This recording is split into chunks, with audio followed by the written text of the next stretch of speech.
deciding for herself. I have made a conscious choice to work for the Congress party because Rajshekar Reddy gari final dream was to make Rahul Gandhi the Prime Minister. అసలు నిజానికి రాహుల్ గాంధీ ప్రధానమంత్రి కావాలి అని మొట్టమొదట ఆలోచన చేసి కోరిందే రాజశేఖర్ రెడ్డి గారు.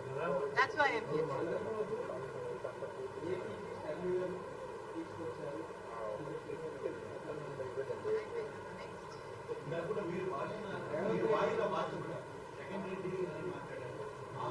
జగన్ రెడ్డి గారు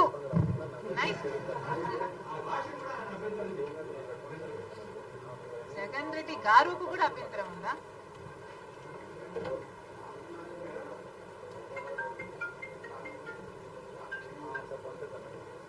అక్కడ ఒక నియంతను దింపింది రాజశేఖర్ రెడ్డి బిడ్డ. తెలంగాణ రాష్ట్రంలో ఒక నియంతను గద్దె దింపింది రాజశేఖర్ రెడ్డి బిడ్డ. ఈ రోజు రాజశేఖర్ రెడ్డి బిడ్డ తెలంగాణలో పాదయాత్ర చేసింది కాబట్టి, ప్రతి నియోజకవర్గంలో తిరిగింది కాబట్టి, ప్రతి నియోజకవర్గంలో ప్రజా వ్యతిరేక తీరుని ఎండగట్టింది కాబట్టి, అక్కడ అంత యాంటీ ఇన్కంపెన్సీ క్రియేట్ అయింది కాబట్టి ఈ రోజు ప్రజలు కాంగ్రెస్ వైపు చూశారు. ఆ బలం నాకు లేకపోయినా ఇంకొకరికైనా ఉంది అని పెద్ద మనసు చేసుకుని నేను చేసిన త్యాగం వల్ల ఈ రోజు ఒక నియంత అధికారంలో లేడు.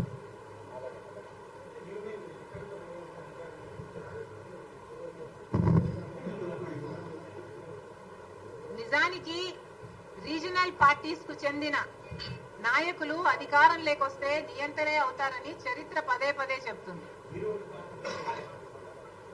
అందుకనే నేను నా పార్టీ కోసం ఆలోచన చెయ్యకుండా, నా పార్టీకి చెడు జరుగుతుంది అని తెలిసి కూడా, సూసైడ్ అని తెలిసి కూడా, అంత పెద్ద త్యాగానికి అంత కష్టపడి కూడా నేను పోటీ చేయకుండా త్యాగం చేసిన దాన్ని నేను నా పార్టీ గురించి ఆలోచన చేస్తుంటే ఈ రోజు నేను ఇంకో పార్టీలో విలీనం చేసే దాన్ని కాదు.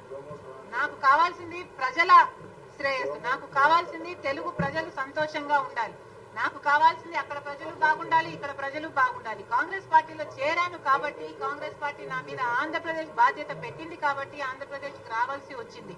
కానీ ఒక మాట చెప్తున్నాను, నేను రాజశేఖర్ రెడ్డి బిడ్డగా, నాకు తెలంగాణ రాష్ట్రం మెట్టినిల్లు అయితే ఆంధ్ర రాష్ట్రం పుట్టినిల్లు.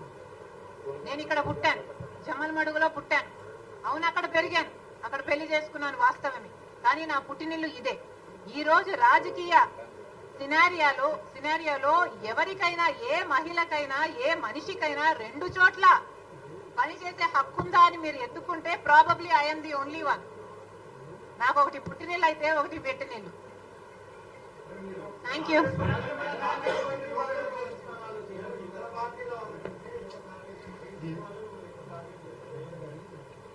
ఎవరికి ఎక్కువ భయం ఉంటే వాళ్ళు ఎక్కువ టార్గెట్ చేస్తారు. ఇందులో విచిత్రం ఏముంది? కాంగ్రెస్ పార్టీ మొత్తం 175 సీట్స్ లో కంటెస్ట్ చేస్తుంది, మొత్తం అన్ని ఎంపీ సీట్స్ లో కూడా కంటెస్ట్ చేస్తుంది. ఈ అప్లికేషన్స్ ఓపెన్ కావడం 24వ తేదీ మణికం ఠాగూర్ గారు ఫస్ట్ అప్లికేషన్ 24వ తేదీ తీసుకోవడం జరుగుతుంది. Thank you.